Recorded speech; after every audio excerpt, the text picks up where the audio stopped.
Right, just as a disclaimer, I'm filming this right after the Spurs West Ham game, so if I come across a little bit smug, that's why. Because football's great. Football, I love football.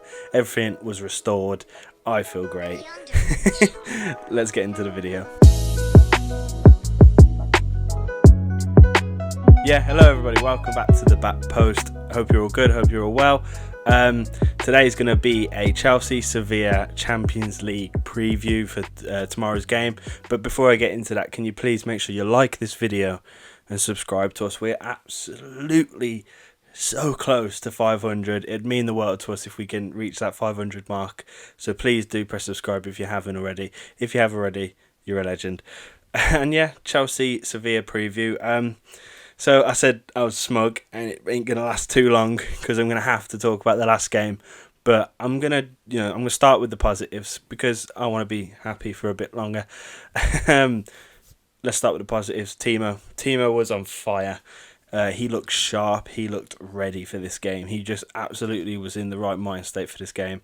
He was class. He got the 2 goals. He also got an assist. I kept him in my fantasy team. Never doubted him.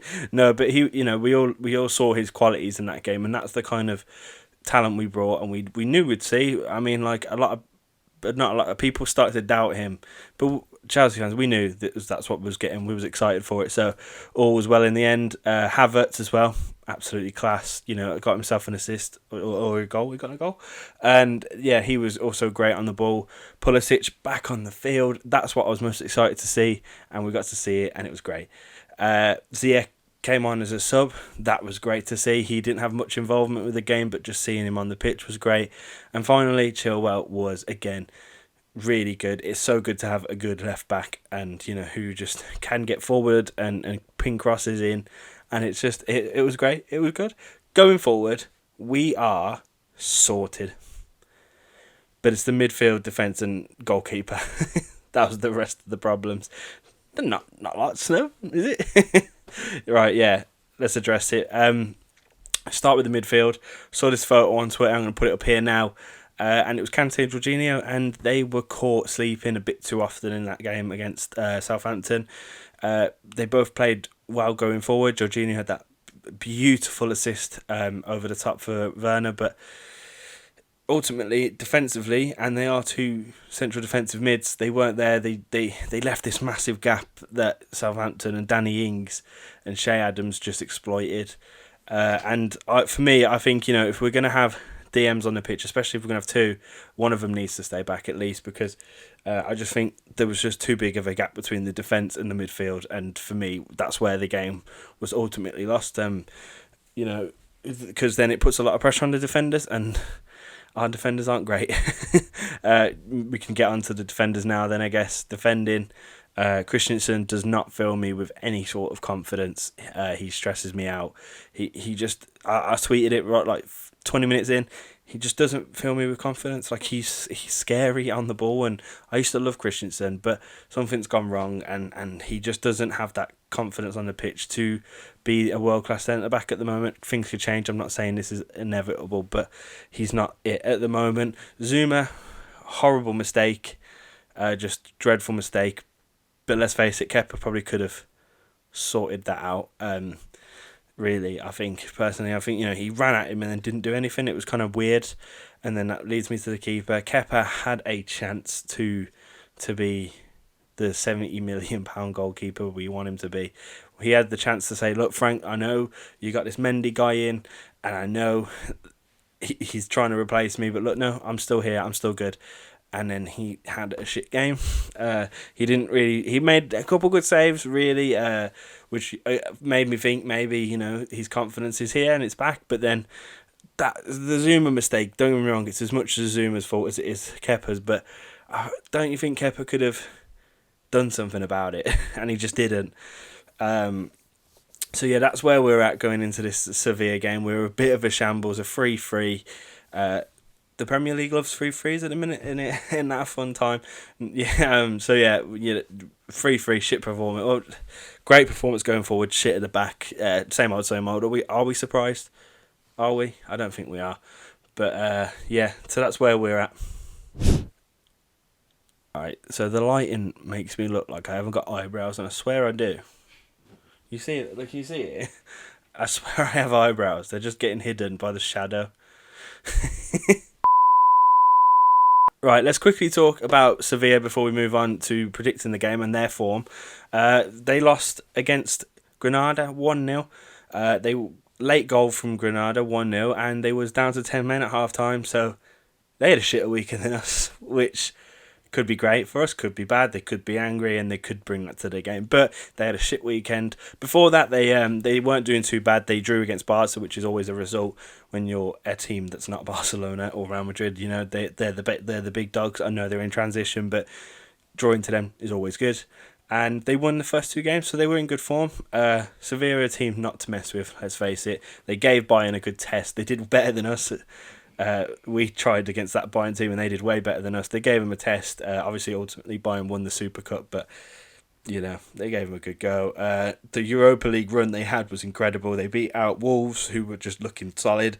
United, who was on really good form, and also Inter Milan, arguably the favourites for that final, maybe, I don't know.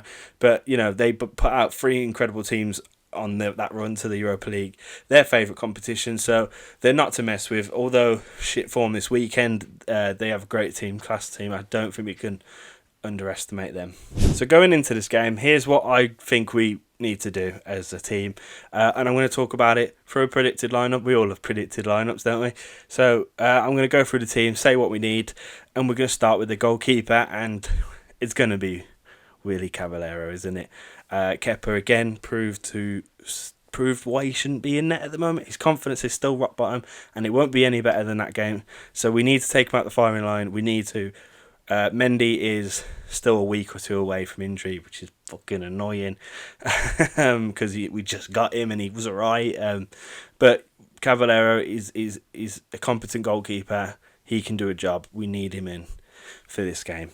For me, back line, I've got for Asby on the right back. I know Reece James is world class and I absolutely love him, but with Sevilla, with their attacking threat, we need it to be a bit more defensive, and we need to shore up that defensive line again in some of these big games, I think. So I'm going for Asby. Then centre back partnership, Silva needs to play. He only didn't play in the last game because of the long flight, which I get, but it's his peak, innit? I understand it, I do. Like 14-hour flight, then play the next day. But I don't know, it's a tough one. He needs to play this game, though. He really does. We missed him in this thing, and he's come in to be the short-term problem to this massive problem we have. We need to be using him, especially in a big game like this, big, massive Champions League game opener. And then also Tomori, might be a bit of a bold one, this one. Most people probably say Zuma, but Zuma had a pretty poo game. Christensen did. Rudiger seems to be gone out of the squad. Let's not forget about Tomori, man. He's a class little talent. Probably shouldn't say it little, it's really condescending. He's a class talent. I absolutely love him. He's fast. He's very defensively safe, and I think it's important, especially with playing Thiago Silva. We need someone fast next to him because that's his weakest point. He's slow, he's old. Tomori, fast, great defender. Get him in as alongside Thiago Silva in a massive game like this. I think that would work. That's what I would do as a manager. Obviously, I'm not. But Frank, if you're listening, try it out. Right, and yeah, Chilwell at the left back. It's right now, as it stands, Chilwell's fit. He's left back. No problems. I'm going for a 4-2-3-1 as Frank would. That's what I think he is his favourite right now. Fucking flying the way. And I'm going to go with the same. Kante and Jorginho. As I said earlier in the video, I think we lost the game because of them not tracking back. That was clear, and hopefully they see that. I think, Kante's one of the best DMs in the world. If he plays, DM stays back a little bit more, let Jorginho kind of come box to box and go forward when we are attacking, we'll be fine. And Kante can be the sweeper. He can stay there. He can block balls. He can retrieve possession off people in that midfield area. He can dominate it from the back. He doesn't need to go forward. We don't need him going forward. We have arguably the best front four, one of the best front four in Europe. Like, we have some great fullback like Chilwell going forward in the last game was brilliant. He still will do that. So the attack is not a problem. We need to make sure Kante stays back. So for me, Kante, Jorginho, and the front four, we all want to see. We saw it at the end of that video. We need Ziyech, Havertz, Pulisic and Werner. Oh, if we see it from start, I mean, we saw it last game, but it was a bit sad. We was upset at the end, so I don't think we enjoyed it. But if we see that from the start of this game, it's game over, surely. We might adopt the tactic of just scoring more than them, and that worked for Liverpool a couple of years ago. I mean, they didn't win anything, but it worked enough for them to get the momentum to where they are now. There's some parallels there, but yeah, that front forwards is just so exciting. I think with Jorginho as well, the passes he can bring to them and start passing it through the lines to a Pulisic, to a Ziyech, who then can cut in and give it to Werner and all this kind of stuff. It psychs the shit out of me, and it excites every one of you. I know it does. So that's got to be how it is. That's the big game. We need that. So yeah, that's the predicted lineup. That's what I think we need to do. As for the game itself, predictions. It's a big European night. Last time we had our first game against the Spanish side, we lost 1-0, and it was a horrible time. Go on, lads. Go on, Ross. Come on.